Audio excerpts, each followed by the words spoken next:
Peace and welcome to the culture here on the Black Star Network. I'm your host, Farajii. Thank you so much for tuning in and being a part of the conversation. Folks, we got a lot to talk about. First, let's talk about that outage that happened with Meta, Facebook, Instagram, Threads, all went down for a little bit earlier today. We'll talk and give you the latest around that situation. Also, did the Supreme Court make it harder to remove candidates who are might to be considered insurrectionists? We'll have that conversation as well as we look at that historic Supreme Court ruling that helped to put Donald Trump back onto the ballots of some states. Later on, we're going to talk about Super Tuesday. It is the day 15 states around the country are going to the polls. And what does the outcome look like for Super Tuesday? We'll have that conversation. And later on, Black and Latino voters are backing or calling for the backing of anti-war Democrats. Wow, there's a lot of disruption in the Democratic Party. We'll see how far it goes. And we're going to be checking in with my sister, Noemi Luan Perez, to give us the latest on that. So stay with us. It's all happening on today's edition of The Culture right here on the Black Star Network. Let's go.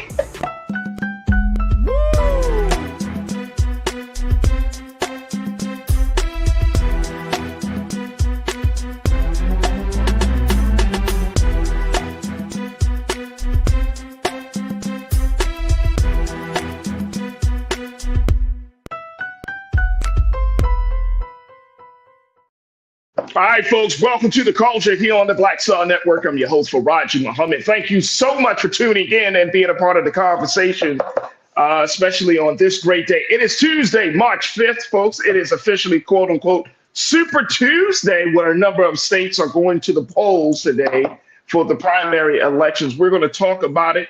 We're actually streaming that on the other part of the network where we're having Super Tuesday primary elections and caucuses that are streaming right now. So folks are over there checking out the show here and back and forth. It's all good. It's all one network, but we are doing our part here on Black Star Network to keep you informed about all of those big races, the smaller races, and where Black voters are standing on this day. Now, we're streaming live. Gotta let you know, we're streaming live on a number of different platforms. You can definitely check us out on our home platform of blackstarnetwork.com. Go to our website today, download the app for free, and follow us on social media under Black Star Network. And we ask you to drop a little something in the bucket, because unlike today, folks, unlike any other day, today is the day that Black Star Network becomes pivotal in a conversation. We are definitely talking about the issues that are affecting Black Americans. And folks, we want you to be an investor and stakeholder in those discussions. So make sure you go to our website today. And we thank you so much for your support and your donations. Now, we're also streaming live on Amazon platforms. You can check us out on Amazon News or your Fire TV. We're also on Amazon Prime Video. So make sure you find us on the Prime Video app under Live TV and News, or find us on Amazon.com under Prime Video. We're also on the Freevee Network. You can find us under On Now on News for Black Star Network. And we're on Plex TV 24/7. You could just search for Black Star Network or find us under Live TV, the news and opinions. Yes, yes, yes. Y'all see me, right? I'm rocking my vintage Black Voters Matter shirt today, because that's what it's all about. If you haven't had a chance to go to the polls today, make sure you do so. If you feeling what you have, and I'm talking about not just beyond the presidential election, many of us know that those down ballots, those down ballot contests, smaller offices, those things are happening. And so we want you to get fully immersed in this situation, right? You got to show up in the polls. We got to show up in the polls to make some differences. Again, it's not just about the presidential election. We got some statewide elections, some local elections that are happening around the country. Those are the elections that truly, truly matter. So Black voters matter today. And a big shout out to all of those who are on the ground with the Black Voters Matter coalition. Oh man, they're doing fantastic work. Y'all know that they're going to be out and about today, especially trying to get as many of our people to the polls, and more importantly, getting us politically educated. Because so many of you crew are talking about being politically educated, becoming more informed and knowledgeable about the process. It's all very important. So big shout out to all the Black voters today who are doing their part for their civic participation. Now, big shout out to my online culture crew. I see y'all. checking into the chat, and I'm so happy y'all are joining me today. Big shout out to if you are joining the crew on the Facebook side. Thank you so much and welcome to the chat. If you're joining the crew on the X platform, welcome to the chat. And if you're joining the crew on YouTube chat on Big Brother Roland Martin's YouTube page, and as well as Big Brother Roland Martin's Facebook page, we truly appreciate y'all. Big shout out to my brother, Pastor David Blissett. I see you in the chat. You don't like my music. I see you in the chat. Who else we got in here? We got Smooth Approach. I see you. Deidre Hall. I see you. Willie Frazier, Big Brother Willie. I see you. You don't like my music? I got you. Grown folks perspective. Black people. I hear you. Thank you so much. Grown folks perspective. Official Sneak. I see you. Monkey Confession. SCOTUS Adventures. Thank you for checking in. CC Knight, Deborah Lady, how you feeling? Thank you for joining us. Cindy D, I see you. Anastasia Paget, I see you. Nigel Kennan, thank you so much for checking in. Man, oh man, so many of y'all are checking in. It's good to connect with y'all once again as we have these conversations. All right, let me start it off here before we take out the first pause. Let's talk about what happened earlier. How many of you experienced a little something on your social media on Facebook and Instagram? I did this morning. I woke up this morning. And I was like, wait a minute, damn, I know I paid the bill. We paid the bill. I know that's been done. But it was found out that there was a widespread outage of both Facebook, Instagram, Threads, essentially under the Meta company platforms. All of their platforms went down. And you know, folks, when stuff like this happens, depending on who you are and your level of engagement with Facebook, Instagram, and Threads, this could mean a lot of like panicking and uncertainty. So, we looked at the situation here and just say, okay, what's really going on? Let me just say, they have not determined as of yet what the source of the problem is. They have not determined that. But according to some of the latest reports, take a look at this. This is coming from CBS News. It says that Meta says its Facebook and Instagram services have been restored after more than 500,000 users reported widespread issues earlier today, with many saying they were booted out of the social media platforms and unable to log back in. Now, according to Down Detector, which is a site that monitors internet service outages, on Tuesday said it received more than 500,000 reports of problems by US Facebook users and more than 70,000 reported problems with Instagram as of about 10:30 a.m. Eastern Time. The most frequently reported problems were with logging into the Facebook app and issues with the Instagram app, according to Down Detector. Yeah, that's exactly what I experienced on my side of things, and y'all may experience the same thing. But here's the thing, folks, and y'all can post your comments and share your thoughts and let me know what y'all experience. Even if you some of you still might be out. I don't know. But how many of y'all are feeling a little vulnerable right now in terms of our interactions with technology and communications? Now, just a couple of days ago, we had that AT&T outage. That was, I think it was lasted about 10 hours or something like that. Some people couldn't send messages and, get online and all of that stuff. So that happened. Now this is happening. Y'all remember back in 2021, Facebook had another outage, a much more severe outage. It was about 6 hours long that people couldn't log into Facebook and get on certain social media platforms. And man, people were panicking. People were panicking. But here's the real thing that I kind of gleaned from this moment was that now we even have our network on these platforms, and of course, anything can happen. Anything can happen. Like, we really don't have as much control of these platforms as we like to believe or like to tell ourselves, right? And this is not anything new to Meta, especially, who has always been under great scrutiny for not being the most secure networks, making sure that there isn't a lot of, a lot of data mining issues and whatnot. So this is not new. Breaching of security is not new, but we're starting to see it more and more and more, folks, more frequently. That's the thing, more frequently. And that's the concern that I have, especially as we put out so much information, not just here on this network, but I'm just saying, think about it, personal information that we have put out there, information. And when you get hacked, I've been hacked before. I've been hacked on my Instagram page. And when you get hacked and you got to look at the number of followers, when you get hacked, you pretty much got to throw away that whole account if you want to be safe, I think. But then if you got to rebuild the account, now you got to start rebuilding the account. What about the fact that there are some places, especially if you work in content creation, if you're doing communications work, people look at that metric of how many followers and how many people come and check out your page, how engaged are you? Like this stuff it can be here today and gone tomorrow. And so it kind of brings you into a sense of mortality, for lack of a better word, digital mortality. I'm gonna make up a new word here. Digital mortality about our livelihoods and how we interact online. Look, I gotta take my first pause. When we come forward, I'd like to get your thoughts on this, just real quick. What did you make of it? How do you feel about technology and security and breaches of security, especially those of you who work in IT or tech fields? Share your thoughts and let's talk a little bit more about this. Stay with us, folks. We're just getting started here on The Culture on the Black Star Network.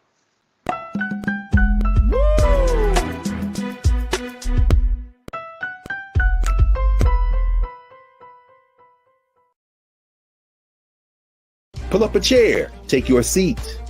The Black Tape with me, Dr. Greg Carr, here on the Black Star Network. Every week, we'll take a deeper dive into the world we're living in. Join the conversation only on the Black Star Network. Hi, I'm Dr. Jackie Hood Martin, and I have a question for you. Ever feel as if your life is teetering and the weight and pressure of the world is consistently on your shoulders? Well, let me tell you, living a balanced life isn't easy. Join me each Tuesday on Black Star Network for a Balanced Life with Dr. Jackie. We'll laugh together, cry together, pull ourselves together, and cheer each other on. So join me for new shows each Tuesday on Black Star Network, A Balanced Life with Dr. Jackie.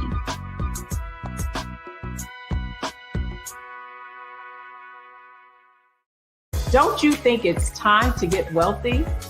I'm Deborah Owens, America's Wealth Coach, and my new show on the Black Star Network focuses on the things your financial advisor or bank isn't telling you. So watch Get Wealthy on the Black Star Network.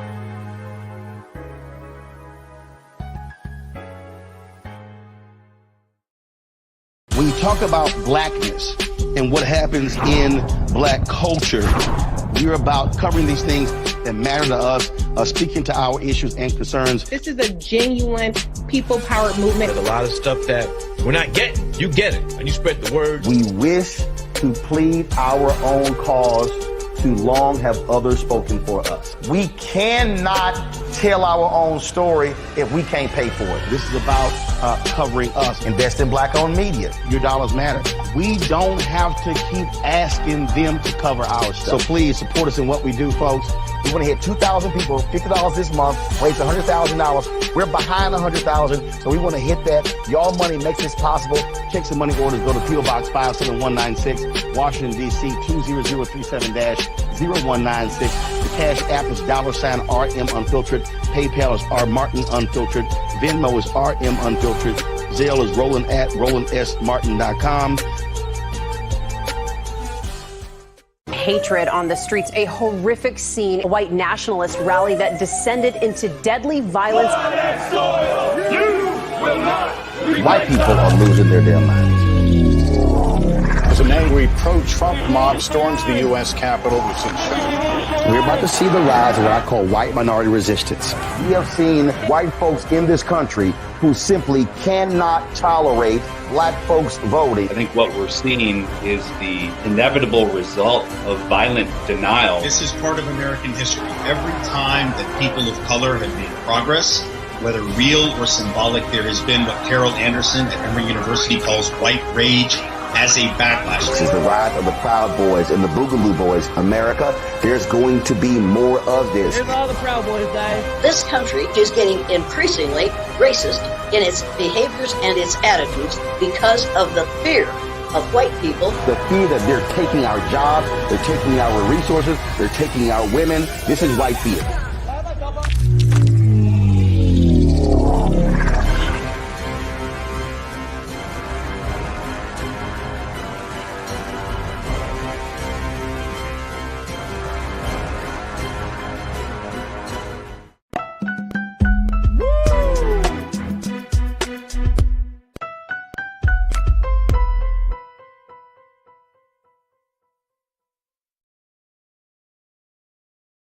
All right, folks, welcome back to the culture here on the Black Star Network. I'm your host, Farajii Muhammad. Thank you so much for tuning in and being a part of the conversation. Yo, while y'all on, while we talking about social media, make sure y'all follow me and Big Brother Roland Martin.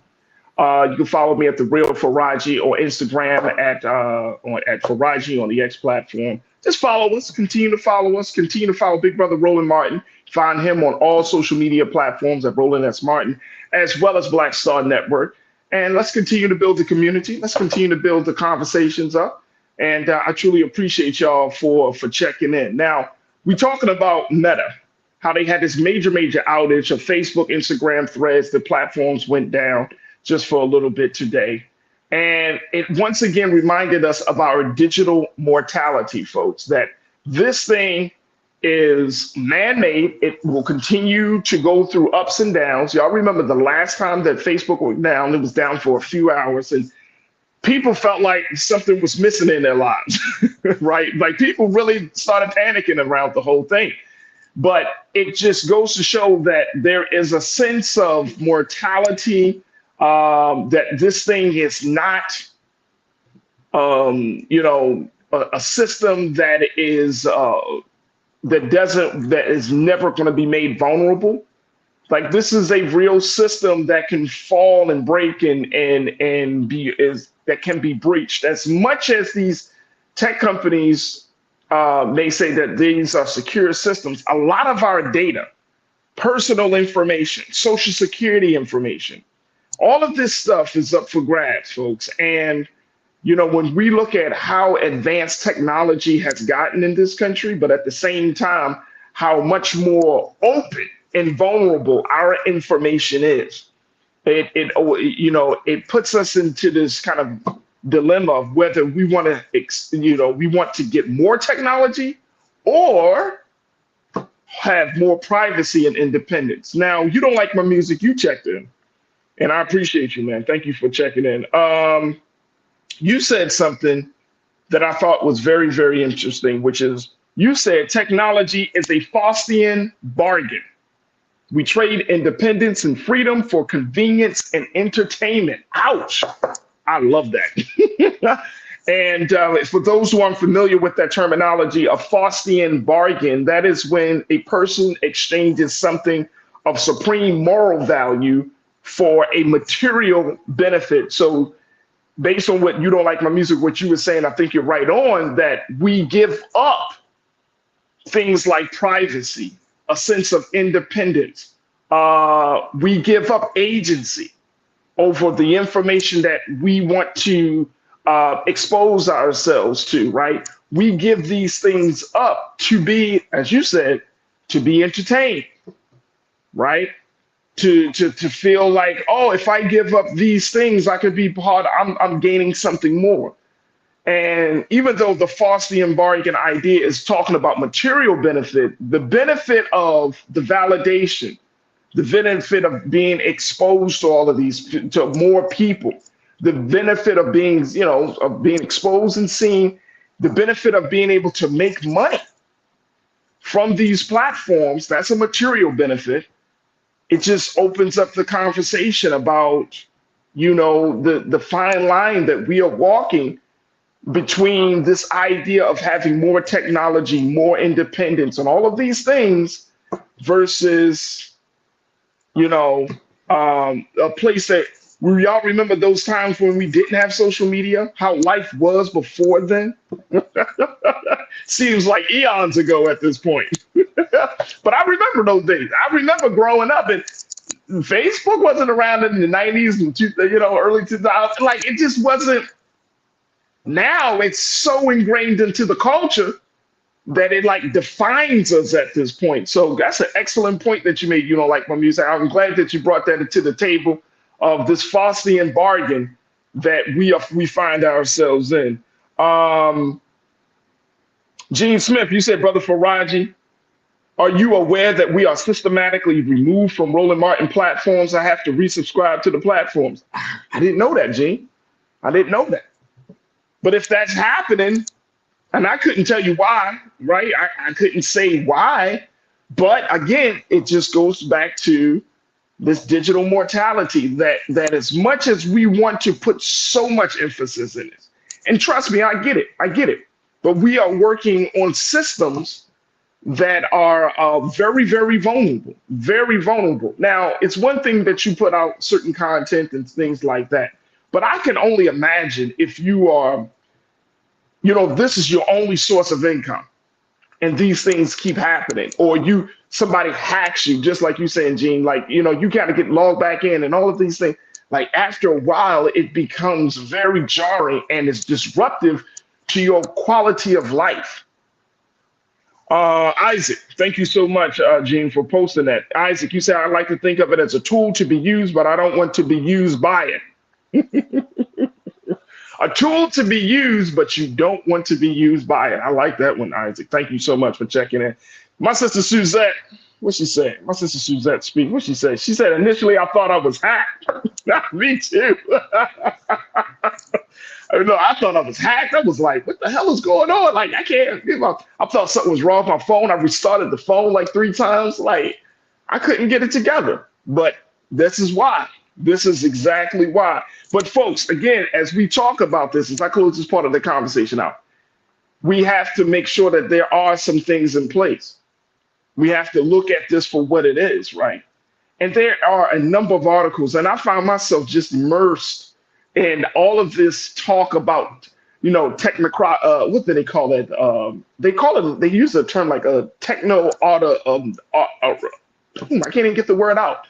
But it's talking about those who are at the top of these tech companies, like, your Elon Musk and your Mark Zuckerbergs and all of those people, that they have more power than presidents because they create a platform and they help to shape how people see themselves and how people see the world, right? And that is a powerful skill. That's a powerful tool to have. Not to say that these guys are just, in some sort of secret dark room and they coming up with ideas and they're like, oh, we're going to take over the world. But it just goes to show us that these platforms really do have power. And I'm talking about Facebook has billions of users across this country. Across the world. They have millions upon millions of users in this country alone. And we're all kind of subjected to whatever happens to these platforms. And it's a very, it can be an unsettling thought. It can be a disturbing thought. It can be just the fact that this is the latest phase of technology, but it's going to require us to be more intentional.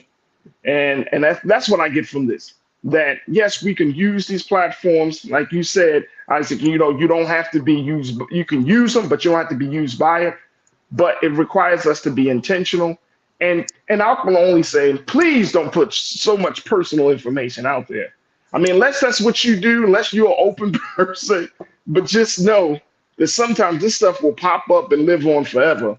And I would hate for people's lives to get ruined even more because of what they see on these social media platforms. So that's the situation. Again, it has yet to be determined what the source of today's outage was. I'm sure we're going to hear about this in the next few days. But our digital mortality is very, very real. Look, I got to take another quick pause. When we come forward, let's talk about that historic decision by the Supreme Court around former President Donald Trump and his being able him being on the ballots of states, they have made the decision that the states cannot determine to take a presidential candidate off the ballot, but that power only rests in the hands of Congress. So we will have to have a conversation about that. I'm gonna check in with our sister who was a former council person and social justice advocate to talk to us about this latest step here in this ongoing legal issue and legal battle of the former president. So stay with us. That conversation is up next here on The Culture on the Black Star Network.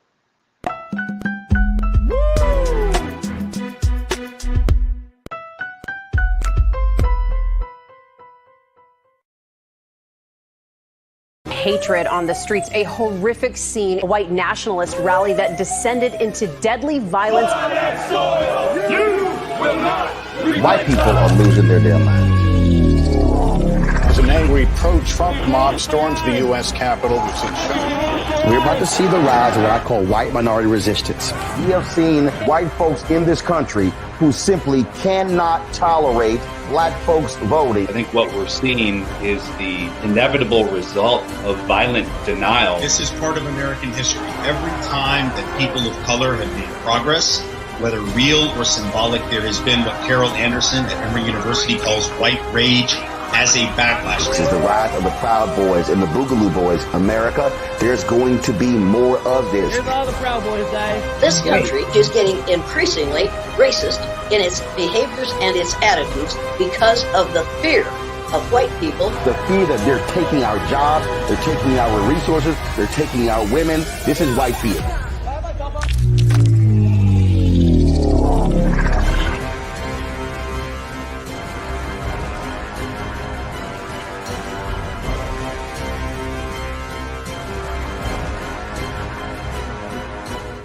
Pull up a chair, take your seat.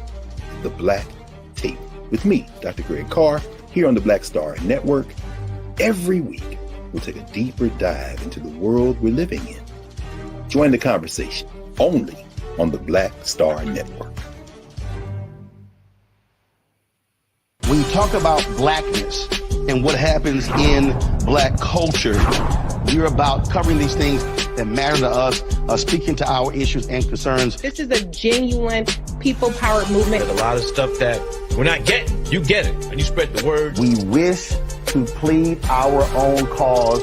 Too long have others spoken for us. We cannot tell our own story if we can't pay for it. This is about covering us. Invest in black-owned media. Your dollars matter. We don't have to keep asking them to cover our stuff. So please support us in what we do, folks. We want to hit 2,000 people, $50 this month, raise $100,000. We're behind 100,000, so we want to hit that. Y'all money makes this possible. Checks and money orders go to P.O. Box 57196, Washington, D.C. 20037-0196. The Cash App is $RM Unfiltered. PayPal is R Martin Unfiltered. Venmo is RM Unfiltered. Zelle is Roland at RolandSMartin.com. Hi, I'm Dr. Jackie Hood Martin, and I have a question for you. Ever feel as if your life is teetering and the weight and pressure of the world is consistently on your shoulders? Well, let me tell you, living a balanced life isn't easy. Join me each Tuesday on Black Star Network for A Balanced Life with Dr. Jackie. We'll laugh together, cry together, pull ourselves together, and cheer each other on. So join me for new shows each Tuesday on Black Star Network, A Balanced Life with Dr. Jackie.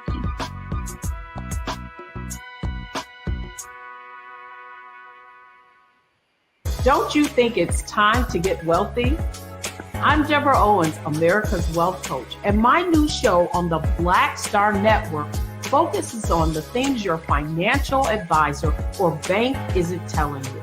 So watch Get Wealthy on the Black Star Network.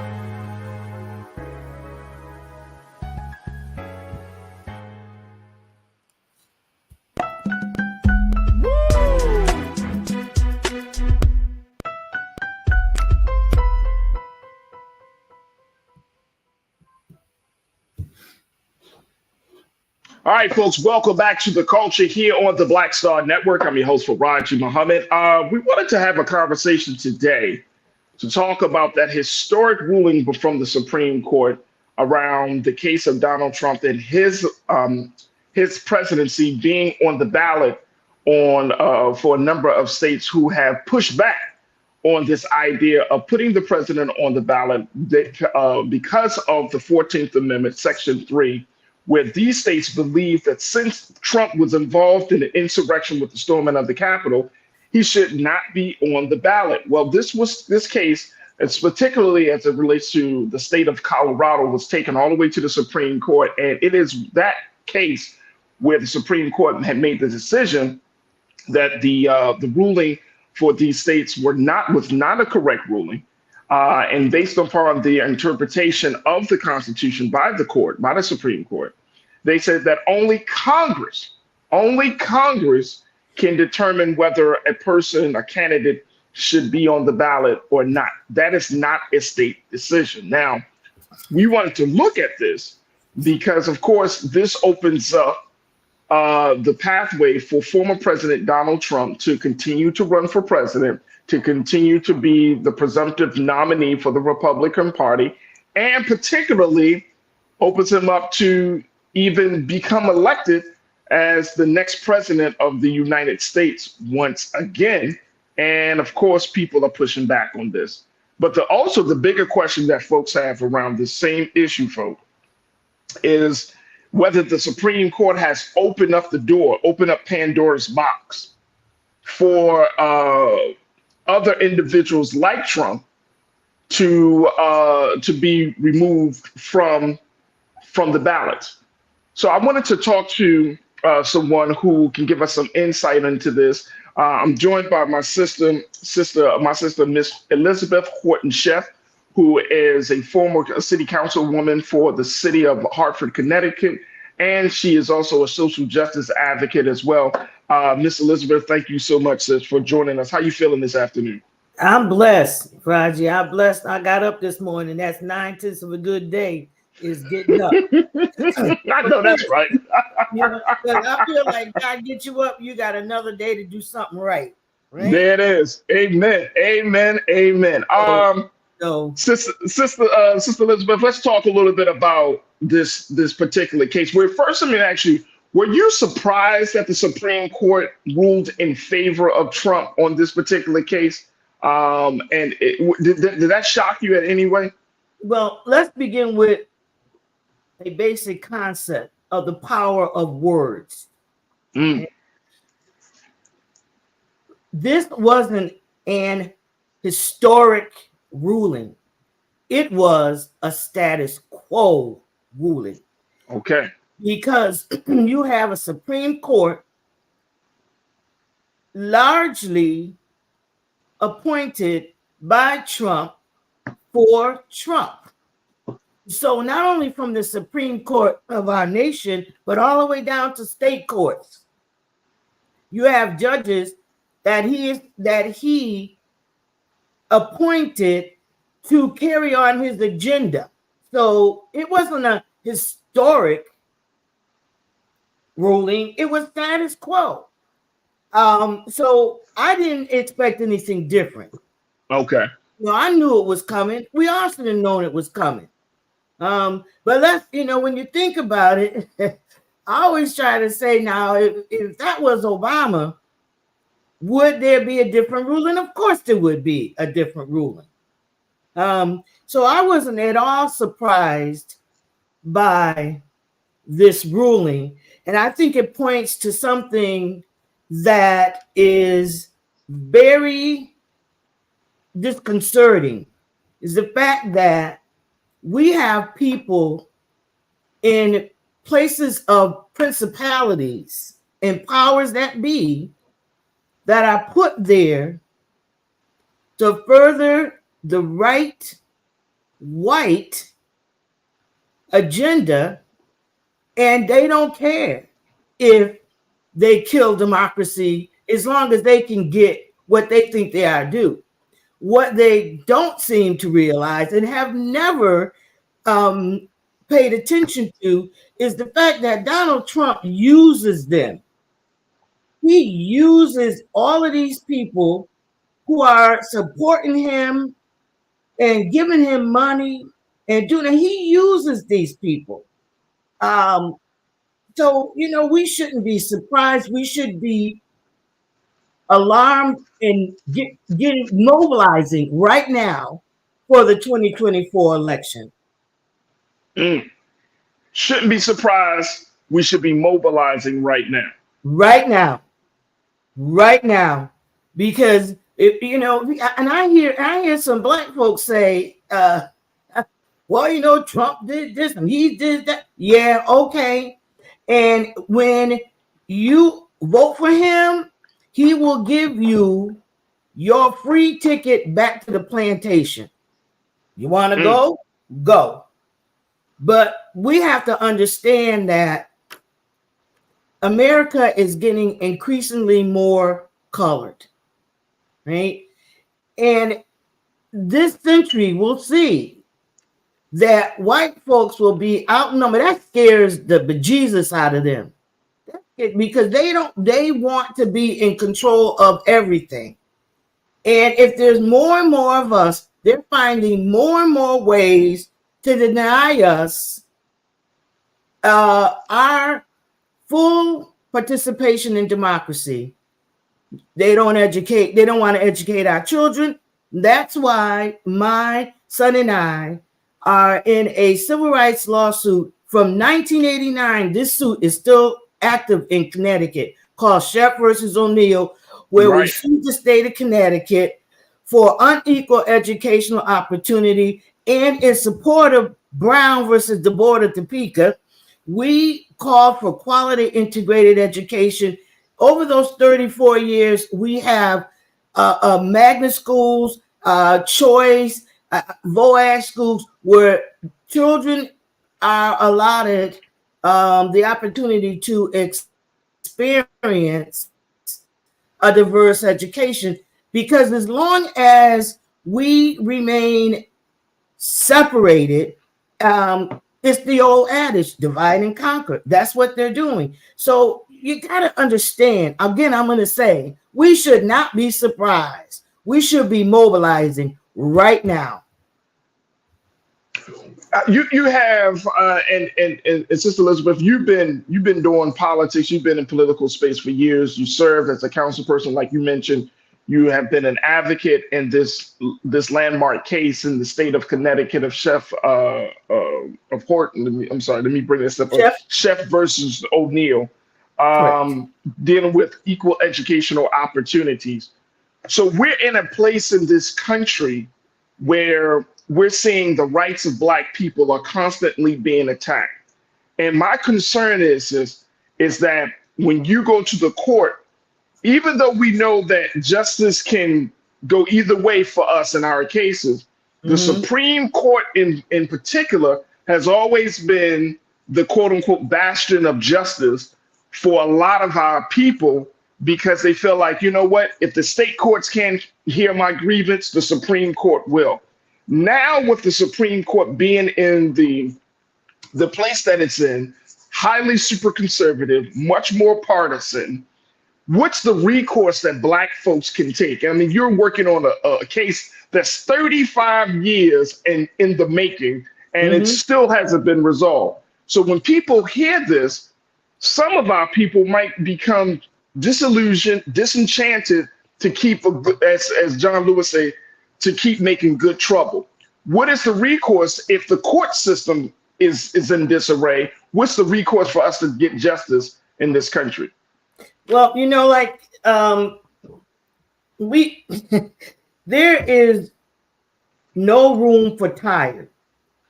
If we're talking about supporting our children's future, we cannot afford to get tired, right?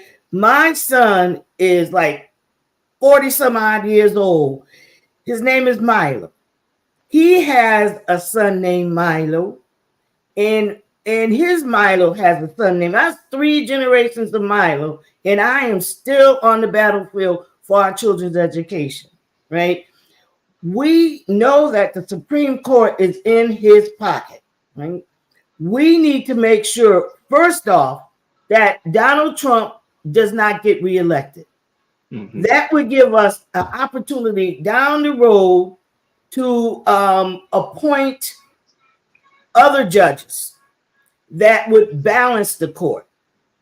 we would then look at hopefully seeing more democratic and positive, humane outcomes on the court. What we can do at the local level is get involved in local politics. We need to make sure that the people who are representing us on our school board, at our city halls, at our state legislators, those who represent us in Washington, D.C., especially, have our best interest in mind. We need to run for office. You know, we need to put ourselves out there, because sitting home and, you know, streaming whatever you stream ain't going to get us there. We have to be proactive in our future. So, I mean, the Supreme Court, I think, is a lost cause. Clarence Thomas should be run off the face of the earth, not out of town, off the earth. We need to realize that these people are doing Machiavellian. They sit up nights thinking about long-term ways to deny us democracy.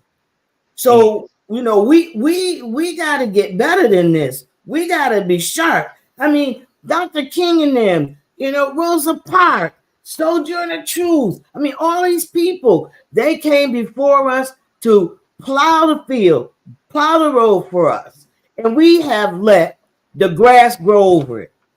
We got to do better. I blame us.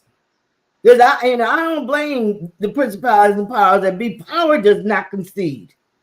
I blame us for not doing what we should be doing every single day, and that is calling for justice, challenging racism, looking to make sure that people hear our voice.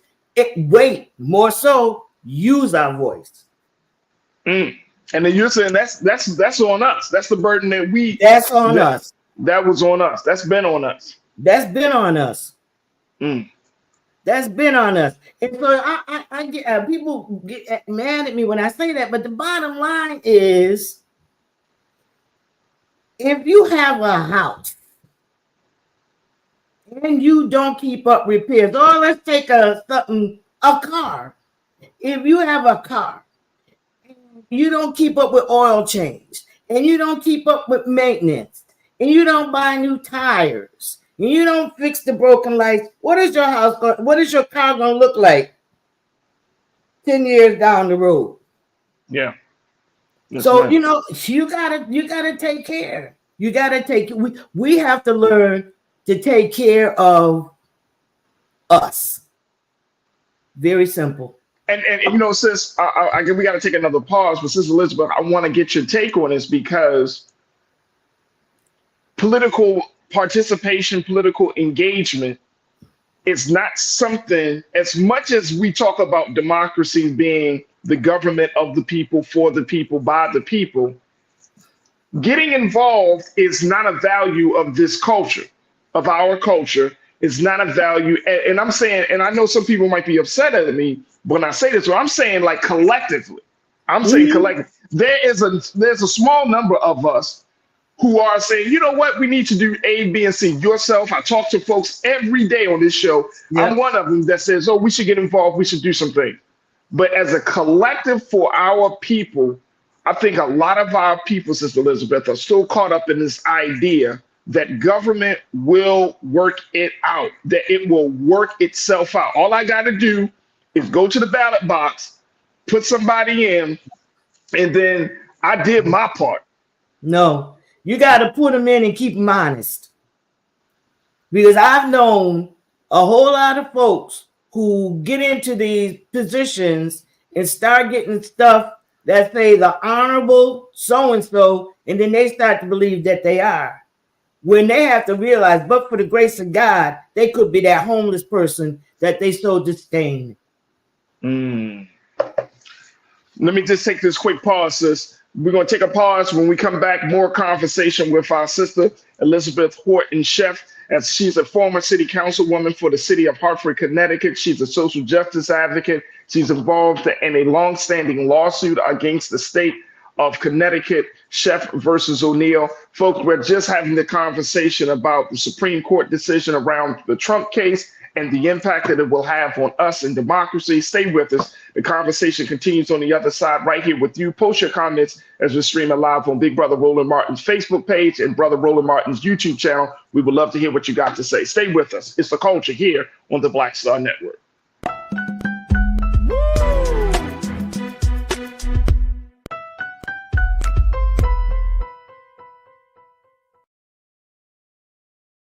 Hi, I'm Dr. Jackie Hood Martin, and I have a question for you. Ever feel as if your life is teetering and the weight and pressure of the world is consistently on your shoulders? Well, let me tell you, living a balanced life isn't easy. Join me each Tuesday on Black Star Network for A Balanced Life with Dr. Jackie. We'll laugh together, cry together, pull ourselves together, and cheer each other on. So join me for new shows each Tuesday on Black Star Network, A Balanced Life with Dr. Jackie.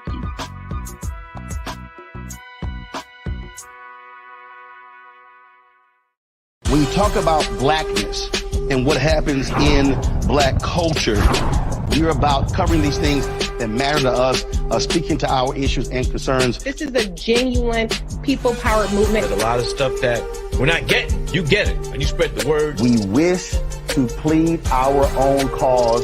Too long have others spoken for us. We cannot tell our own story if we can't pay for it. This is about covering us. Invest in black-owned media. Your dollars matter.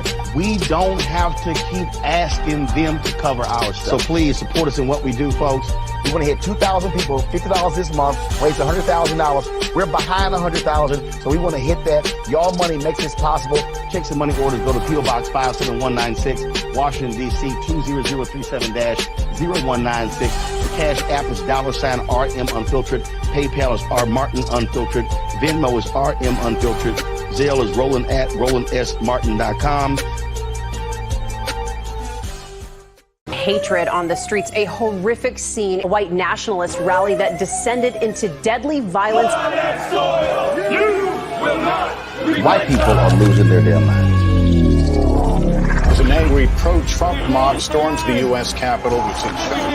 We're about to see the rise of what I call white minority resistance. We have seen white folks in this country who simply cannot tolerate black folks voting. I think what we're seeing is the inevitable result of violent denial. This is part of American history. Every time that people of color have made progress, whether real or symbolic, there has been what Carol Anderson at Emory University calls white rage as a backlash. This is the rise of the Proud Boys and the Boogaloo Boys. America, there's going to be more of this. Here's all the Proud Boys, guys. This country is getting increasingly racist in its behaviors and its attitudes because of the fear of white people. The fear that they're taking our jobs, they're taking our resources, they're taking our women. This is white fear.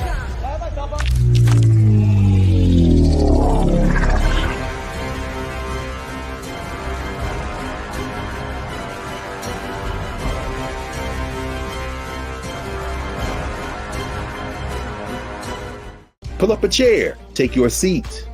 The Black Tape with me, Dr. Greg Carr, here on the Black Star Network. Every week, we'll take a deeper dive into the world we're living in. Join the conversation only on the Black Star Network. Don't you think it's time to get wealthy? I'm Deborah Owens, America's Wealth Coach, and my new show on the Black Star Network focuses on the things your financial advisor or bank isn't telling you. So watch Get Wealthy on the Black Star Network.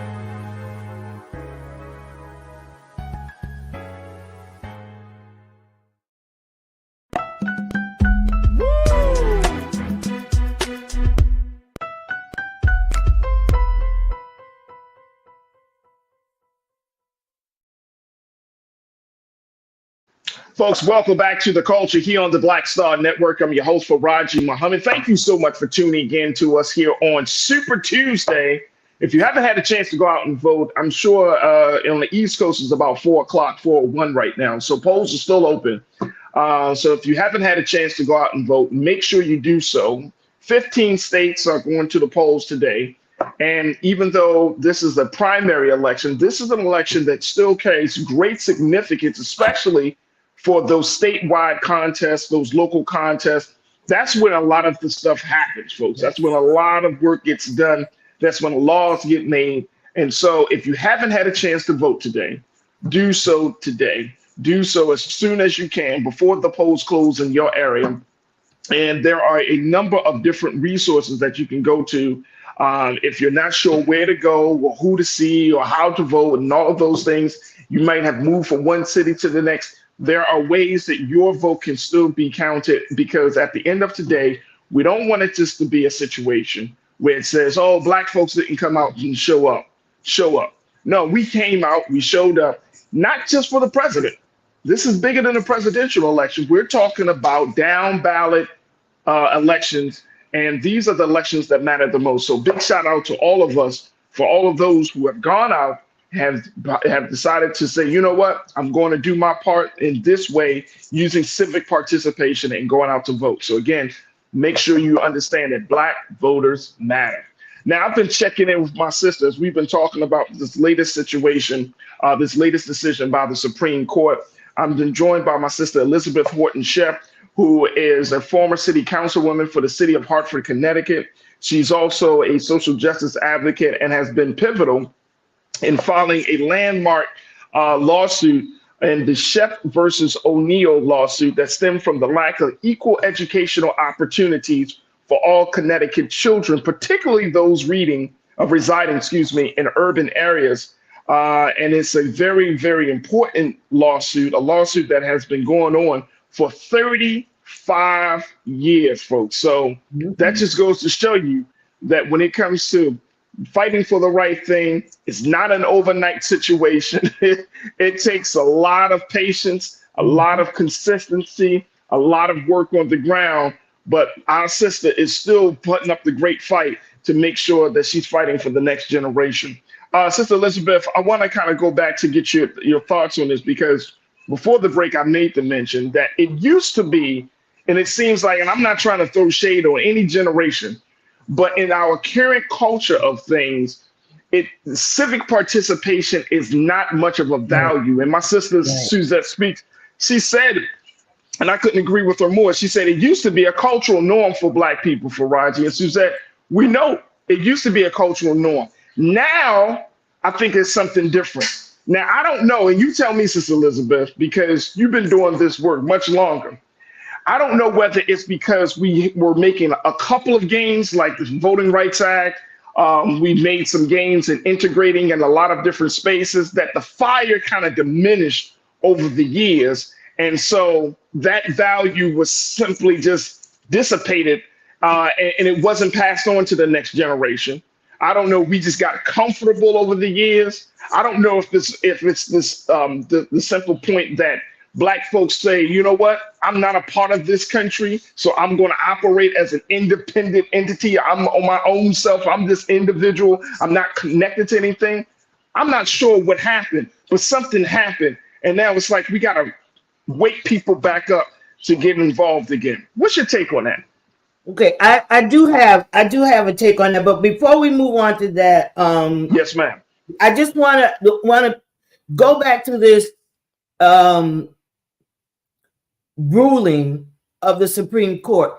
The piece of this ruling that is the most egregious is that the Supreme Court said that in order for anyone to be deemed unfit to be on a ballot, particularly the presidential ballot, right? Congress has to pass that legislation, right?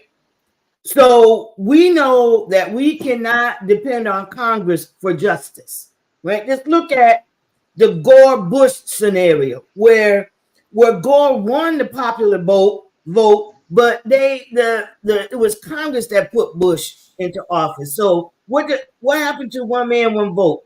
That's into the electoral college. That's a whole nother conversation. Mm-hmm. Are we where we are? Well, I think you already said it, brother. We done got complacent. We got a whole lot of people thinking that, they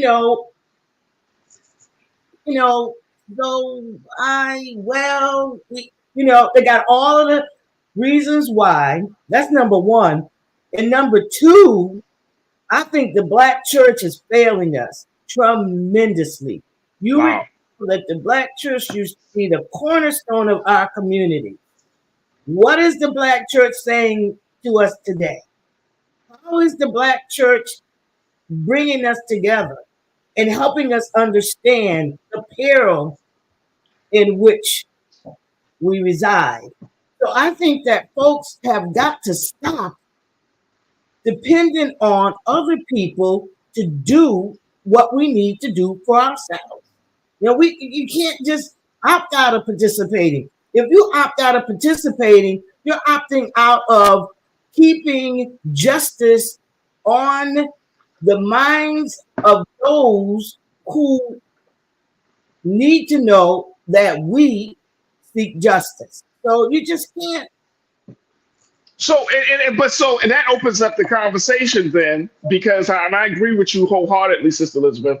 That opens up the conversation then, that if we're in this type of situation, and I'm saying the relationship that Black folks have with the Supreme Court and the relationship that we have with the overall court system in this country, that means now that we see that the courts are moving the way they're moving, we have to be more intentional in redefining what that relationship looks like from this point forward, right? Exactly. Like we can't just say, okay, take it to the court system, because I know lawsuits happen all the time, and this is no shade on who I'm about to say. We see it from the National Urban League. We see it from the NAACP with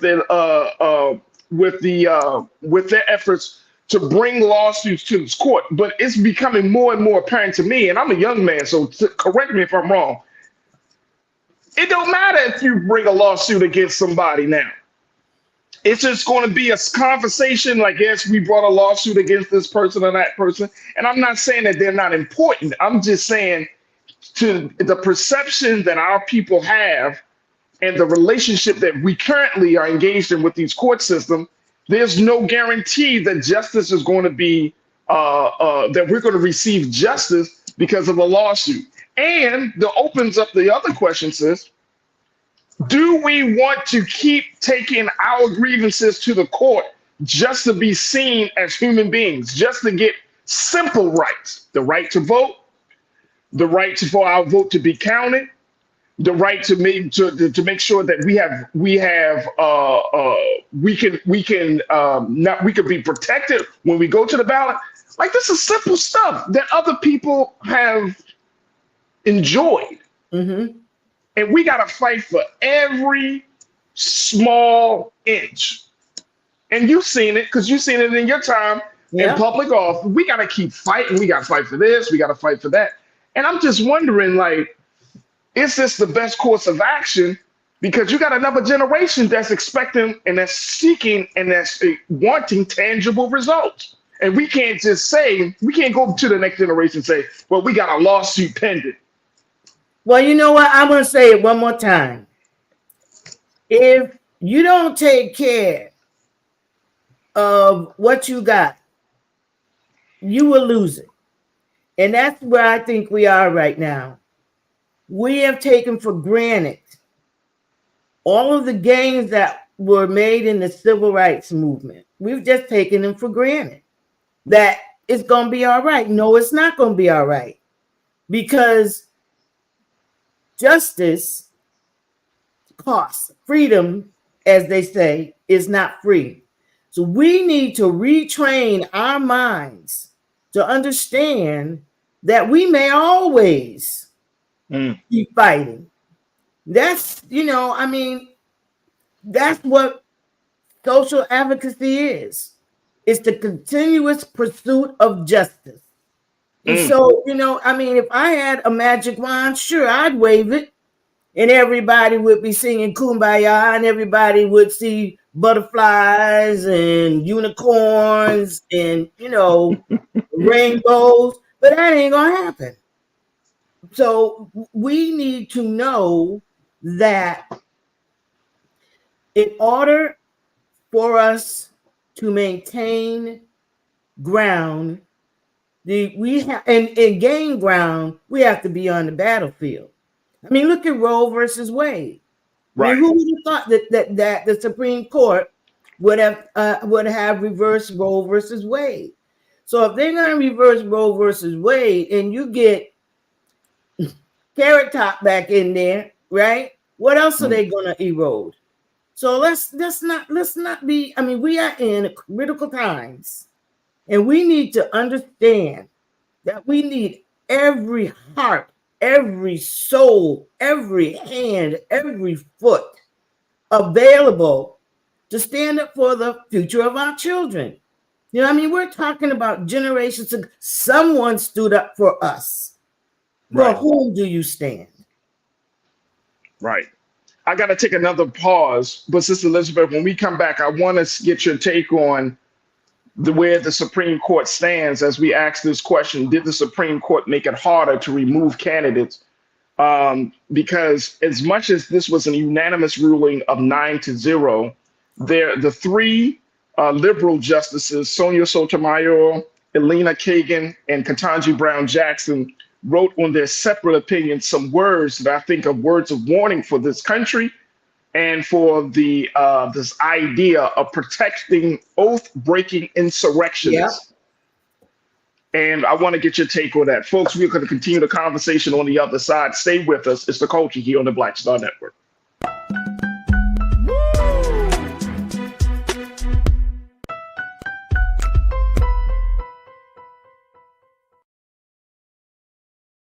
Hi, I'm Dr. Jackie Hood Martin, and I have a question for you. Ever feel as if your life is teetering and the weight and pressure of the world is consistently on your shoulders? Well, let me tell you, living a balanced life isn't easy. Join me each Tuesday on Black Star Network for A Balanced Life with Dr. Jackie. We'll laugh together, cry together, pull ourselves together, and cheer each other on. So join me for new shows each Tuesday on Black Star Network, A Balanced Life with Dr. Jackie.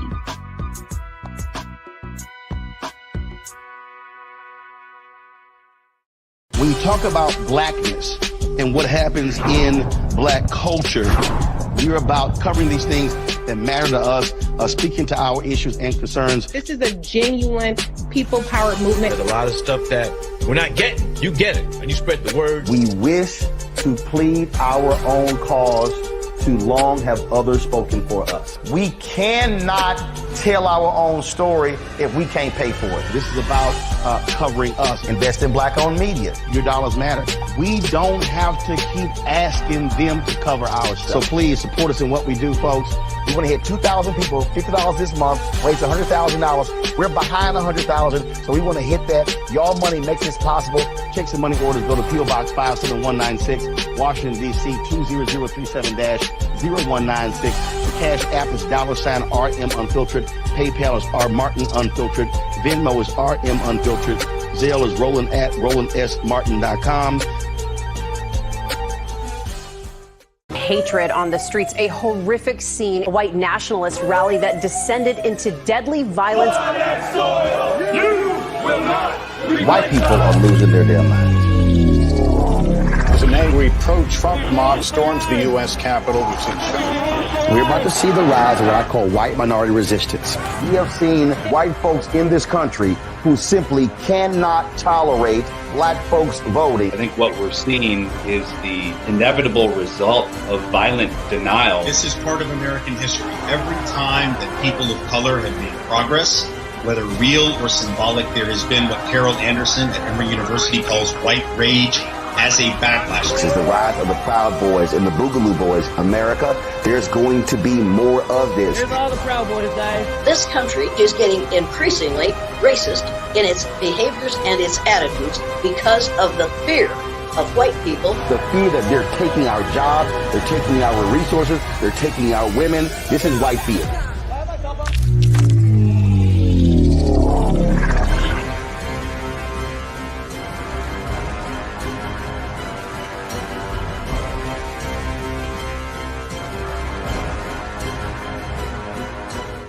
Pull up a chair, take your seat. The Black Tape with me, Dr. Greg Carr, here on the Black Star Network. Every week, we'll take a deeper dive into the world we're living in. Join the conversation only on the Black Star Network. Don't you think it's time to get wealthy? I'm Deborah Owens, America's Wealth Coach, and my new show on the Black Star Network focuses on the things your financial advisor or bank isn't telling you. So watch Get Wealthy on the Black Star Network.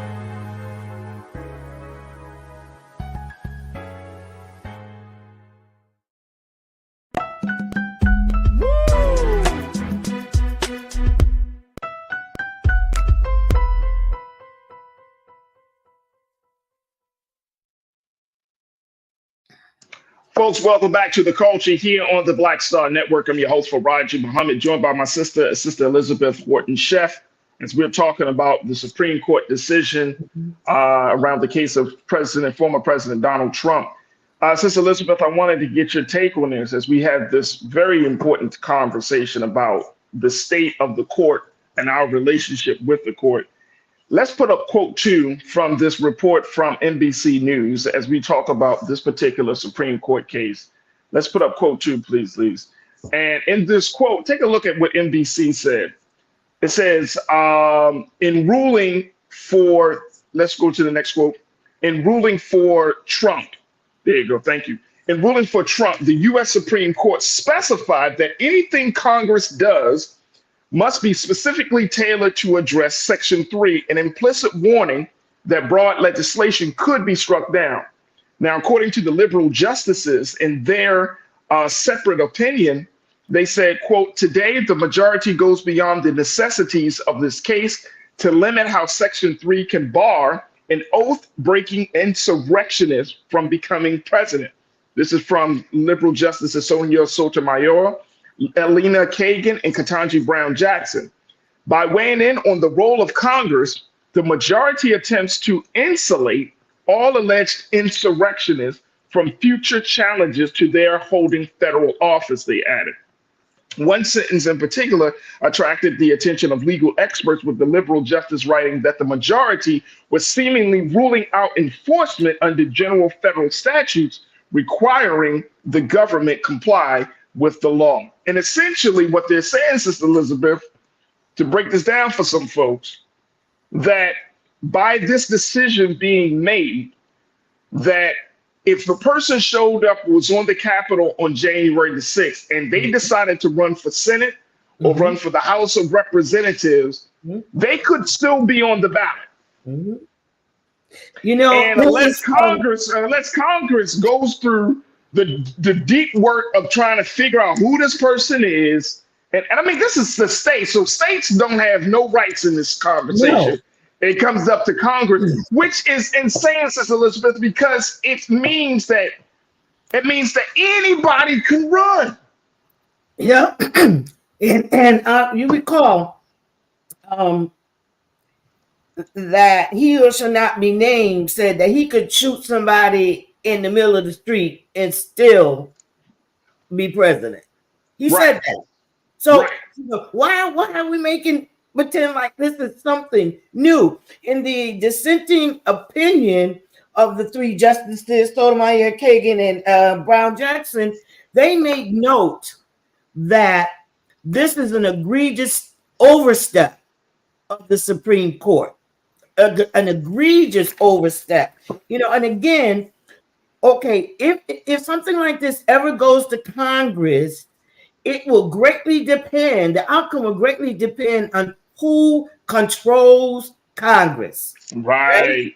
So right now, the Republicans control the House, right? Right. So, I mean, and I believe it's the House that would make that the same decision that they made when they pushed Bush into the White House over the common vote, the favorite vote of the people. So, I mean, going back to square one, folks, we need to engage in every level of the political process, right? And like you said, it is not going to be tomorrow. You know, it might be 30, 40, 50 tomorrows. But if we do not engage, we will continue to lose rights. And so what are you going to tell your 3-year-old daughter that you did to preserve her freedom, to preserve her right to life, to preserve her ability to get an education, to get a good job, to take care of her husband and family? I mean, what are you going to say? Oh, I was busy. What? How do you, what? No, we have to, as I said, we need to start mobilizing right now. We should have been mobilizing low these many decades, but you know, we got a little comfortable. It's time to get uncomfortable, because if we don't do something now, the balance will tip against us, and we will all be in trouble. Not just us on this planet right now, but future generations to come. So, you know, what you gonna do? And that is the dilemma that we're facing, sis. That's the dilemma we're facing. Tiana checked in, great culture crew member. Tiana, you said they just pissed on states' rights. Yeah. Yes. Let me see. Isaacs, you said it's my understanding Arizona has already blocked candidates found to have participated in the insurrection. I don't remember the details, but there is precedent at a state level. But that's going to be the end of that train. That's Right. done. That's done. That's done. That is done. Cindy D, you say we have to vote as never before. Democracy or fascism, we get to decide. Yes. This is wild. Brian Christian, my brother, you said building is hard work, but maintaining and working together is even harder, but we can do it. After all, we did build the world. It is going to be hard work. But I think to Brother Brian's point, Sister Elizabeth, it's going to require us as Black folks in this country, it's going to require us to ask ourselves this question: what type of citizen do you want to be? Because as you've been laying it out for us, you talked about your personal experience with your case. The fact is, we have to, and I think this is going to be the hardest part. And this is not just facing Black folks. This is facing white people and everybody in this country. We all see the breakdown. We all see that this country is in a crisis point, right? But then we all have to make a decision whether you're going to sit on the sidelines and just watch, or you're going to get in the game. Right.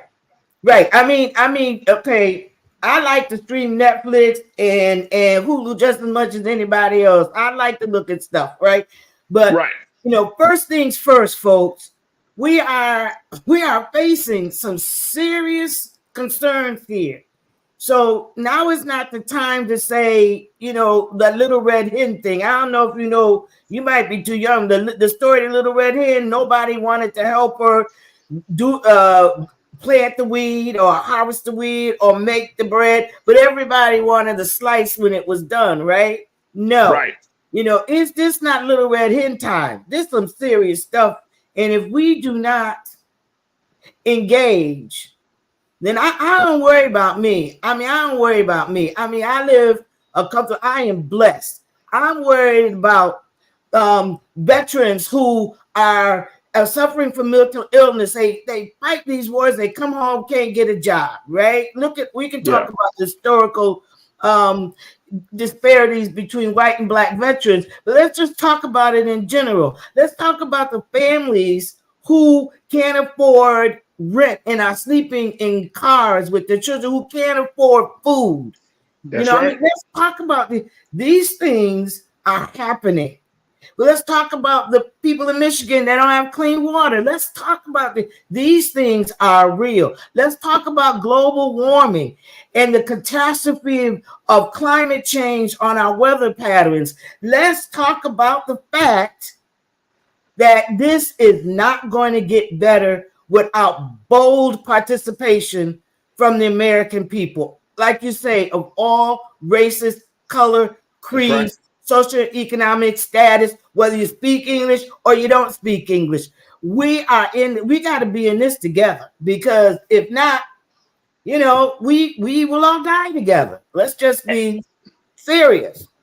And you know what? I find it to be very interesting that when I talk to people and they say, well, I'm not worried about this, I'm worried about that, and not understanding, Sister Elizabeth, that all of these things are connected, are interconnected, right? Yes.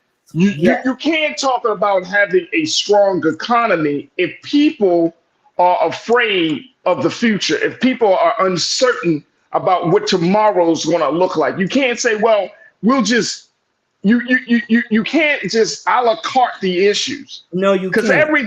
Because everything connected, just like all of us. Right, Yep. We're all connected in some way, shape, or form. TC Cook said this, and I want to get your take. And we got about 30 seconds. TC said, "We got to stop being selfish. We should be thinking about the next generation like our ancestors did. If you really care about your children, then you should fight for them like ancestors fight for us." Exactly. What is your recommendation? You got your son involved in this lawsuit. He got his son involved in this lawsuit. How do we make sure that the fight doesn't just die with one person, but it continues for generation after generation? We have to tell our story. We have to make sure people understand that we have a long history of civil rights advocacy. We have to tell that story and carry on the conversation. And to that, I offer your audience, if they want to carry on this conversation with me, they can send an email to pickinabone@gmail.com, PICKINABONE, pickinabone@gmail, because we need to continue this conversation. We need to broaden our audience to make sure that everybody's talking about it, not little pockets, everybody. There it is. My sister Elizabeth Horton, Chef. Sister Elizabeth, it has been an honor, a privilege, and a pleasure to have you joining me today to have this conversation and providing your insight and analysis. And I truly, truly thank you. And I look forward to bringing you back on, especially after we see how the votes land today and moving forward over these next couple of months. It's going to be essential that we do keep these conversations going moving forward. My sister, thank you so much for joining me here on The Culture today. Yep. Well, I bid you all out there continued strength. Thank you, sir. You're welcome, sis. Thank you. Folks, we got to take a quick pause. When we come forward, let's have another conversation. Let's talk about how some Black and Latino voters are advocating people to go to polls, but to only back anti-war Democrats. I'm going to share with you the latest phenomenon that's happening within the Democratic Party. Going to be checking in with my sister Noemi Lawan Perez, who is a political strategist, to give us the latest on that. Stay with us. That conversation is up next here on The Culture on the Black Star Network.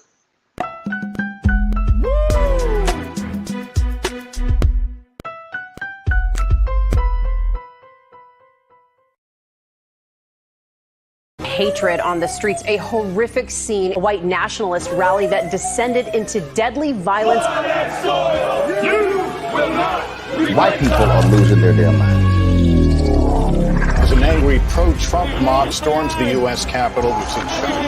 We're about to see the rise of what I call white minority resistance. We have seen white folks in this country who simply cannot tolerate Black folks voting. I think what we're seeing is the inevitable result of violent denial. This is part of American history. Every time that people of color have made progress, whether real or symbolic, there has been what Carol Anderson at Emory University calls white rage as a backlash. This is the rise of the Proud Boys and the Boogaloo Boys. America, there's going to be more of this. Here's all the Proud Boys, guys. This country is getting increasingly racist in its behaviors and its attitudes because of the fear of white people. The fear that they're taking our jobs, they're taking our resources, they're taking our women. This is white fear.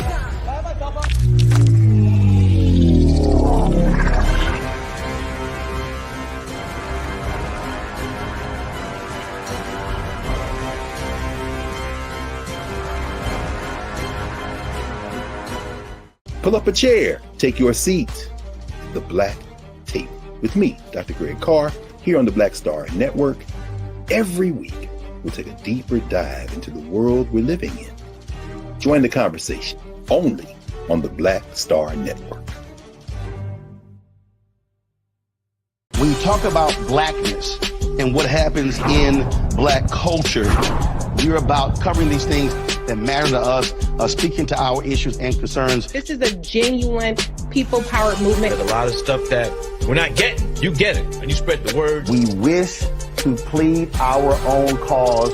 Too long have others spoken for us. We cannot tell our own story if we can't pay for it. This is about covering us. Invest in black-owned media. Your dollars matter. We don't have to keep asking them to cover our stuff. So please support us in what we do, folks. We want to hit 2,000 people, $50 this month, raise $100,000. We're behind 100,000, so we want to hit that. Y'all money makes this possible. Checks and money orders go to P.O. Box 57196, Washington, D.C. 20037-0196. The Cash App is $RM Unfiltered. PayPal is R Martin Unfiltered. Venmo is RM Unfiltered. Zelle is Roland at RolandSMartin.com. Hi, I'm Dr. Jackie Hood Martin, and I have a question for you. Ever feel as if your life is teetering and the weight and pressure of the world is consistently on your shoulders? Well, let me tell you, living a balanced life isn't easy. Join me each Tuesday on Black Star Network for A Balanced Life with Dr. Jackie. We'll laugh together, cry together, pull ourselves together, and cheer each other on. So join me for new shows each Tuesday on Black Star Network, A Balanced Life with Dr. Jackie.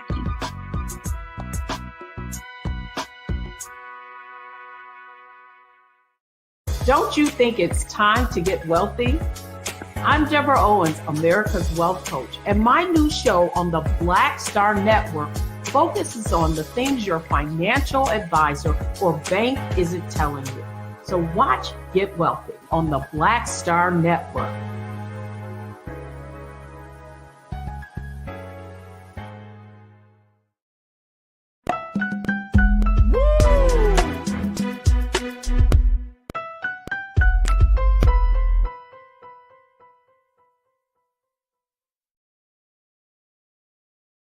All right, folks, welcome back to The Culture here on the Black Star Network. Just had a fantastic conversation with my sister Elizabeth Horton-Sheff, as we talk about that Supreme Court decisions that she said we should not be surprised happen. So it opens the pathway for former President Donald Trump to keep running for office. And as a result of that, we're seeing more and more folks are becoming more and more disgruntled and agitated with this process, especially on the Democratic side. Now, we've talked about what Arab Americans have been doing in the state of Michigan and how that played out in last week's primary for the state, as they called for folks to vote uncommitted. Now, on Super Tuesday, it looks like Latinos and some Black voters are coming together under the Democratic umbrella and calling for there to be a support of anti-war Democrats. This is happening here in the city of Los Angeles and around the state of California, especially. And I wanted to bring my sister in, who is a chief political strategist, and she's president of Eco Diversity, my sister Noemi Luan Perez, to talk to us a little bit about this coalition that's building among this idea of anti-war that's happening with Blacks and Latinos who are standing in solidarity with the Palestinians. Sister Noemi, thank you so much for joining us once again. How are you this afternoon? I'm well, and as always, Brother Farajii, happy to be here with you. Always doing a phenomenal job, and you're a conservationist, so I have to keep encouraging you to talk about green stuff. But yes, let's talk about this. Let's talk about this, absolutely. I came across this piece since seeing that there is a growing sentiment within the Democratic Party. We're going to stay on this Democratic Party, that there are some progressives that are pushing the party to take more of a hardcore anti-war stance as it relates to the conflict in Gaza, and more importantly, to be a party of peace. We're seeing here in Los Angeles, let's put up the first quote of Mr. Eduardo Lalo Vargas, who is a public high school teacher who is running for the LA City Council in District 14. He says that, quote, our liberation is intertwined with the liberation of Palestine. and he is trying to serve as LA City Council member, where 62% of the residents in his district speak Spanish. Now, Vargas also said he will not support President Biden for a second term because of his administration's refusal to call for a permanent ceasefire in Gaza. Instead, he encouraged the crowd to vote for anti-war candidates. Now, some people would say, Sister Noemi, that this situation in Gaza is it is a problem, but in the bigger picture of things, you got to keep Biden in office because of all of the other things that he has done for Black folks, for Latinos, and all of these other things, which is fine. But I think it's interesting that now there's even a differentiation between pro-peace candidates, anti-war candidates, and those who don't take a hard line stance on that. So what do you make of this call right within the Democratic Party? Is this going to open up the conversation, open up the door for Democrats to lose in November? In a nutshell, it absolutely can. And for context, for all the listeners, the Palestinian Gaza point has actually been something that has been worked on for over 2 years now, thanks to organizations like the Family Working Party that is based and headquartered out of New York. In fact, a lot of the progressives, right, that are in office right now, serving in Congress, are from where? They're from New York. So a lot of that has been work in progress. Now, what is happening right now in Gaza between Israel and Palestine is horrendous and is unlike what previously existed in the past 2 years. And no one, I certainly didn't expect to see any of it. I didn't expect to see any of the coverage that I saw this past weekend, where reportedly several hundreds of Palestinians were killed, right, trying to obtain food from food aid trucks. What I will say is this, to your point, right? Yes, the White House has received the message. Yes, President Biden and Vice President Kamala Harris have actually become vocal about calling for the ceasefire, right? So if that's what the coalition wanted, it's getting it, right? But is that it? And to your point, have you affected who we bring into office, right? So on a policy front, and let me say this, and I'm sorry, I get excited and I start using my finger. That's the South LA in me. It's all good. Besides calling for a ceasefire, these coalition members really should be calling for the U.S. not to fund, Israeli weapons of war. That's really where the big issue is, right? So yes, the U.S. has called for a ceasefire, At the same time, though, Congress has approved funding to continue the support around the Gaza-Israel issue, So balance that, And yes, the United States is sending out food and aid, right? Yet, again, the policy in terms of reaching out to Congress members and saying, do not fund this, that is where the attack should have been, In terms of the political front, asking coalition members to not, and Black and brown voices in particular, who are already disenfranchised in the voting process, to basically vote neutral or not vote at all. What you're doing is giving the Republican and Trump administration a heads up towards the November elections. That is not necessarily smart, Party people in the place to be. President Trump was very pro-Israel when he served as president. Shall we pull up the policies that he instated during his tenure? So if Biden loses or if Democrats lose, having Republicans in office is not going to help the situation any better. Lastly, hear me on this. Absolutely, the moral compass of calling a ceasefire and addressing war is something that we all should have in our being, regardless of what our religious background. But where is how are we addressing wars that are happening in the continent of Africa right now? Somalia.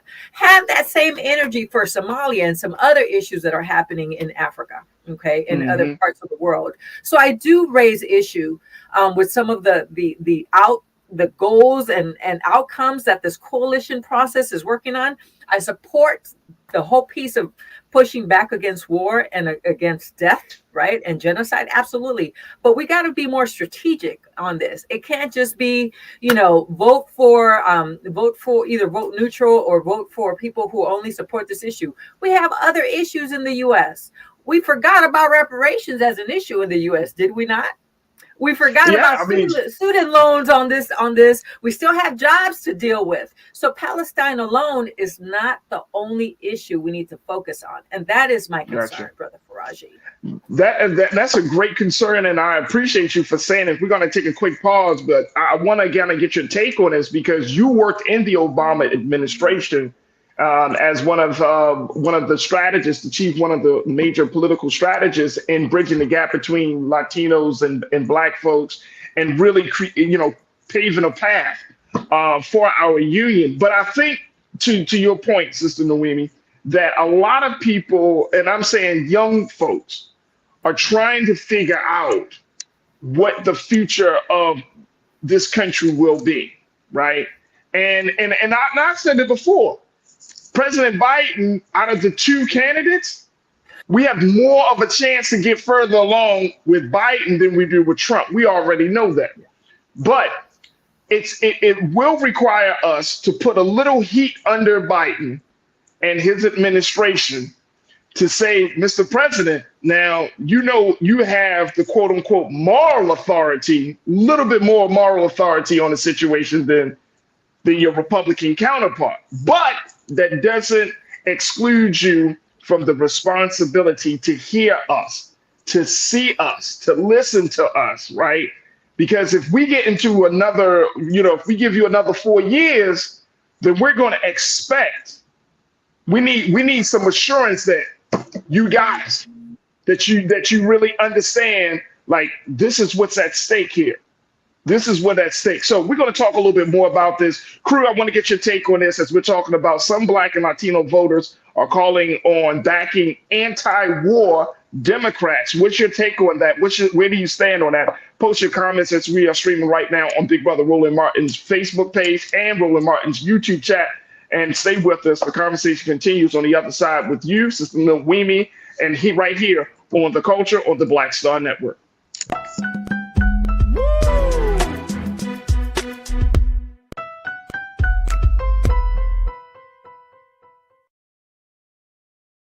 Hatred on the streets, a horrific scene, a white nationalist rally that descended into deadly violence. White people are losing their damn minds. As an angry pro-Trump mob storms the U.S. Capitol, we've seen We're about to see the rise of what I call white minority resistance. We have seen white folks in this country who simply cannot tolerate Black folks voting. I think what we're seeing is the inevitable result of violent denial. This is part of American history. Every time that people of color have made progress, whether real or symbolic, there has been what Carol Anderson at Emory University calls white rage as a backlash. This is the rise of the Proud Boys and the Boogaloo Boys. America, there's going to be more of this. Here's all the Proud Boys, guys. This country is getting increasingly racist in its behaviors and its attitudes because of the fear of white people. The fear that they're taking our jobs, they're taking our resources, they're taking our women. This is white fear.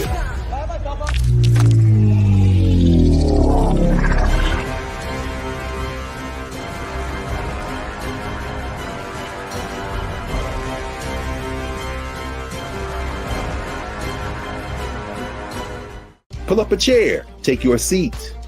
The Black Tape with me, Dr. Greg Carr, here on the Black Star Network. Every week, we'll take a deeper dive into the world we're living in. Join the conversation only on the Black Star Network. When you talk about blackness and what happens in Black culture, we're about covering these things that matter to us, speaking to our issues and concerns. This is a genuine people-powered movement. There's a lot of stuff that we're not getting. You get it, and you spread the word. We wish to plead our own cause. Too long have others spoken for us. We cannot tell our own story if we can't pay for it. This is about covering us. Invest in black-owned media. Your dollars matter. We don't have to keep asking them to cover our stuff. So please support us in what we do, folks. We want to hit 2,000 people, $50 this month, raise $100,000. We're behind 100,000, so we want to hit that. Y'all money makes this possible.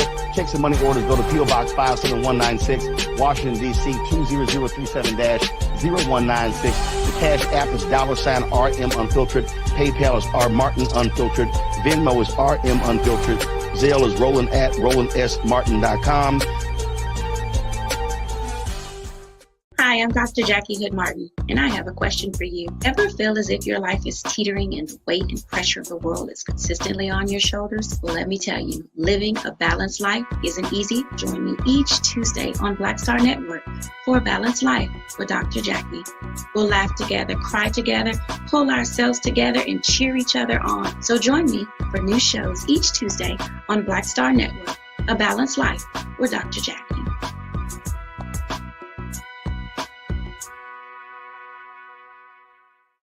Don't you think it's time to get wealthy? I'm Deborah Owens, America's Wealth Coach, and my new show on the Black Star Network focuses on the things your financial advisor or bank isn't telling you. So watch Get Wealthy on the Black Star Network.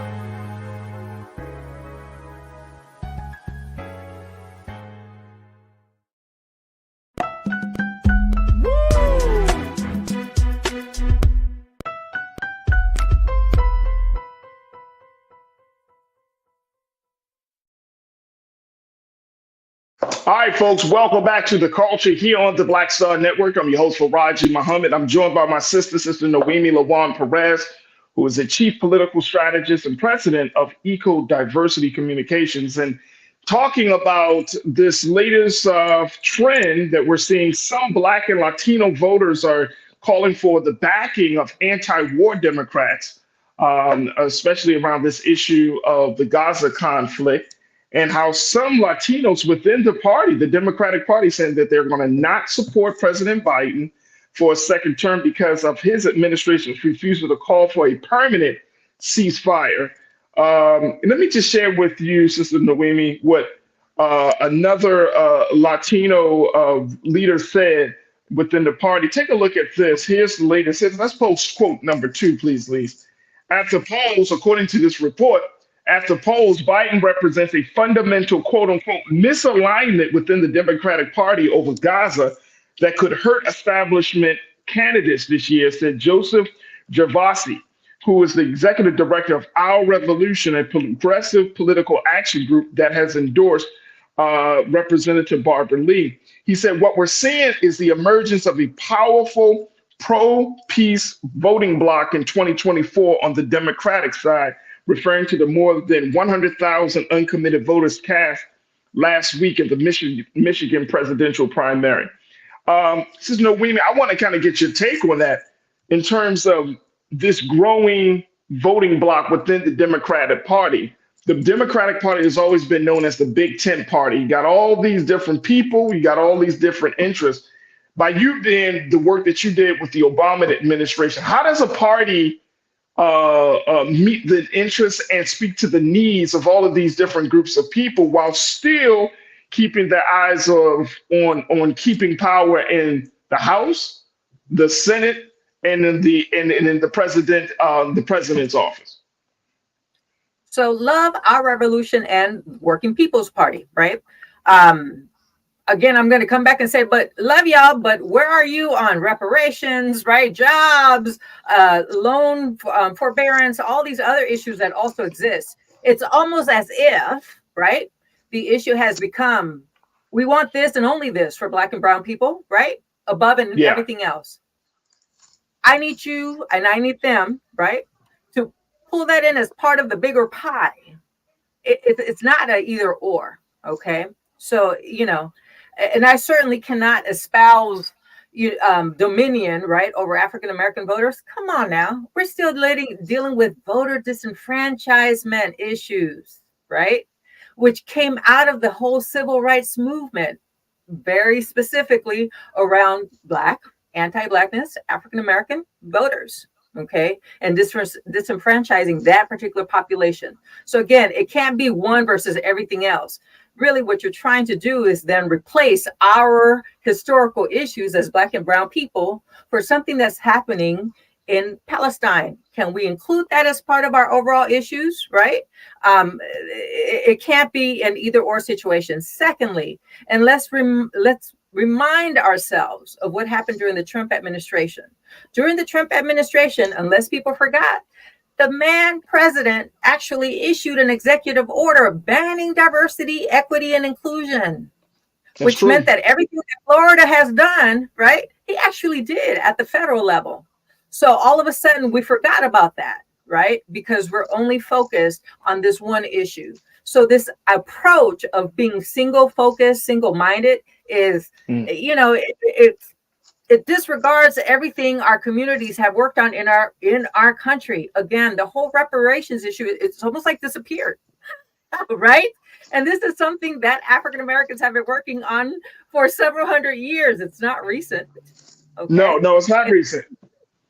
It shouldn't disappear over the Palestine issue. Yes, addressing the Palestine issue is important. Yes, calling out genocide is important. Okay. Yes, calling out the funding. See, we're still not hearing the funding issue even coming out from these coalitions, right? Calling out the funding to fund war in Israel has not been addressed. So, you know, it's that piece of like, let's be strategic. Okay. It's the piece of like, let's figure out who is actually funding or sort of the push at the end of our revolution and some of the other progressive organizations, right? Is it a Democratic issue, or is it Republicans trying to dismantle and create this organization within the Democratic Party? We haven't even talked about that. Okay, that is an issue of itself. However, to your point, Brother Farajii, it is difficult trying to sort of balance out all of the different issues that the Democratic Party has. Different communities, different belief systems, right? LGBT issues are not necessarily everybody else's issues. Okay, you know, diversion issues, immigration issues are not necessarily everybody else's issues. But we're not a single issue party. And so trying to force it to become a single issue party is part of the issue. I like that. Trying to force it to become a single issue party is part of the issue. So, you know, how is this?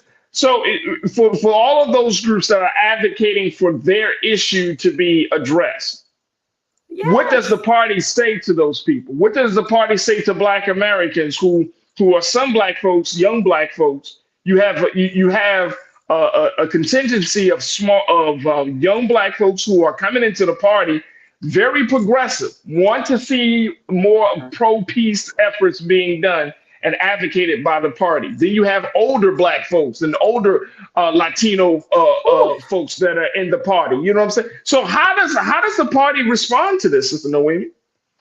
Or should respond? It's difficult. And let's talk about the state of Michigan, right? Which is where a lot of that movement is based. Well, the state of Michigan is also, let's look at Detroit. Guess what that is historically? Those are historically African-American power bases that have now shifted, right, because of demographic changes to non-African-American and very specifically Muslim communities. So there is also that issue within those cities, right, of the historic African-American, older African-American power base versus the new demographic change that is basically saying, no, we're not going to vote pro-Democrat or you know, pro anything else. It is an issue that is also, to my point, it is an issue that is also affecting us people, right? There is something called the Congressional Black Caucus in Congress, as well as Congressional Hispanic Caucus, right? I don't hear how these coalitions are talking to these respective caucuses. That's a great right? point. Which are basically where our leaders are. So again, I have to ask, these are our leaders. I have to ask, who is funding you? Who is pushing you to basically cause this type of chaos within our respective communities, right? Because it's not helping us. It's not helping our leaders. I will say this, and I do, right, hear me.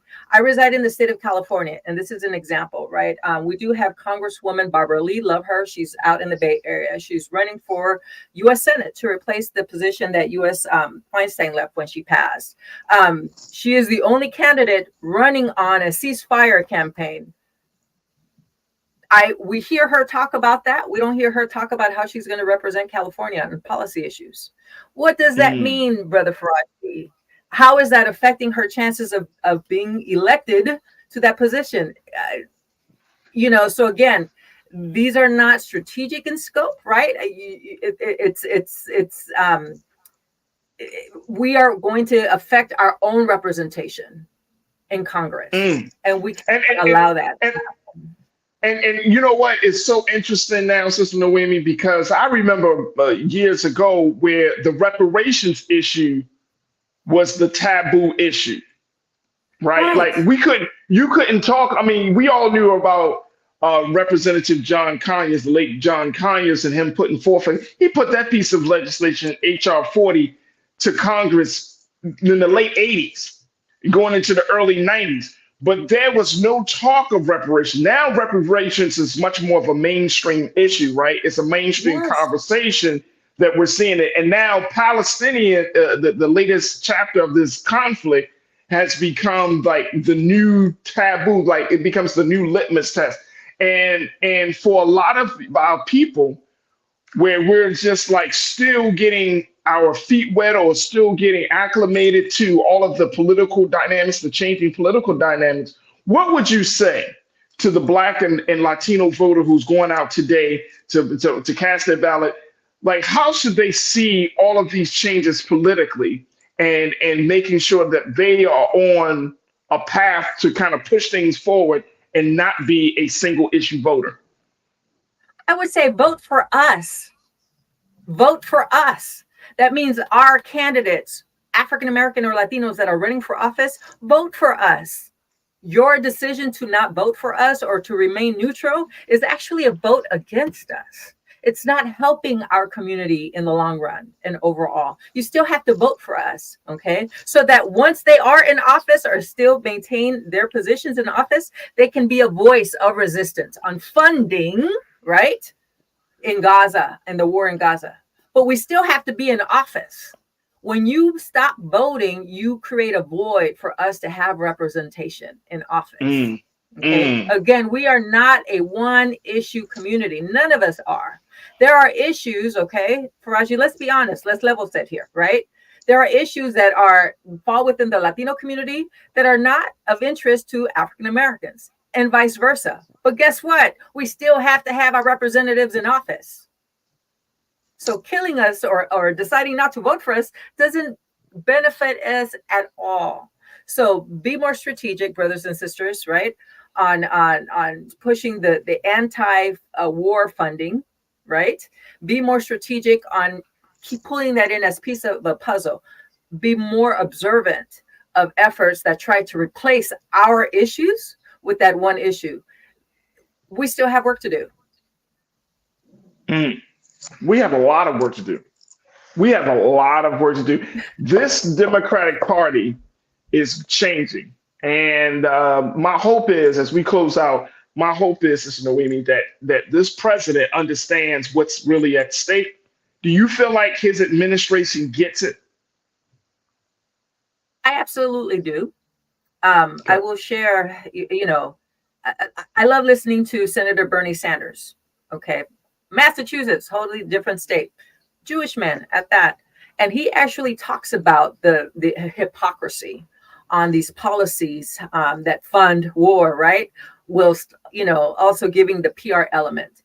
And it's about that accountability piece. Yes, we do need to hold the party accountable. Yes, we do need to hold this president accountable. Yes, we need to hold this White House accountable, right?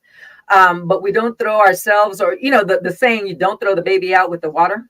I forget what the bath water. But the saying is, we can't do that approach, right? The work that we have to do is still work that needs to be done. I'll speak as again as a Latina.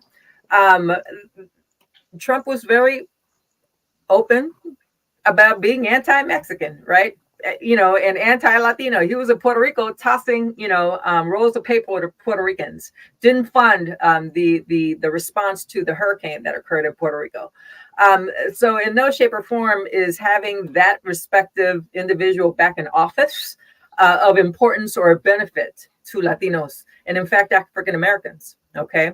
You just finished talking about the Supreme Court issue and how that decision came along. Listen, this next president has the capability of appointing 2 or 3 other Supreme Court justices. And there are justices that have indicated that if Trump is reelected, they will actually self-nominate to have him to retire so that he can appoint new people. This is work that is not just in the immediate here and now, but work towards 50 years from now. And That's so right. again, strategically, we can't just function in the here and now. We're talking about work and laying out the foundation for the results 50 years from now.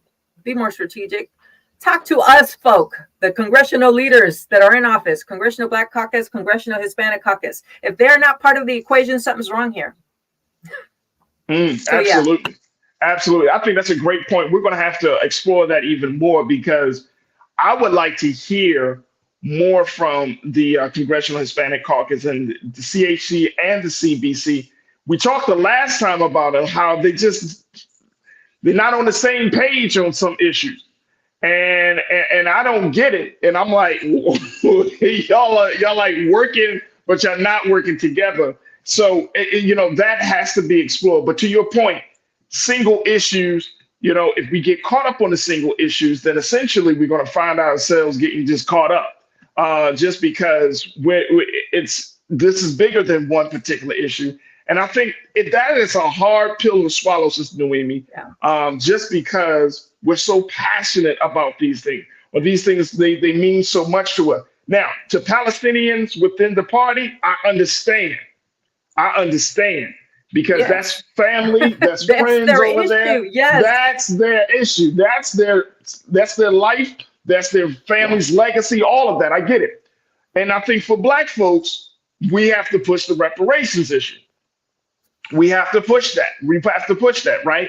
And every group has to figure out, okay, this might be the big issue for us, but then after that big issue, we still can come together on the smaller issues. And I'm in total agreement with that. Sister Noemi Lawan Perez, I appreciate you so much. Thank you so much. She's a political strategist. She's president of Eco Diversity, a communications firm that provides opportunities for us to hear from different voices from the Black and Latino community. Fantastic work that she's doing here in the city of Los Angeles and around the state. So, Sister Noemi, we thank you so much. And of course, we'll bring you back on as we see how this today's Super Tuesday's votes come out and moving forward over these next couple of months. But thank you so much for being so good for the culture.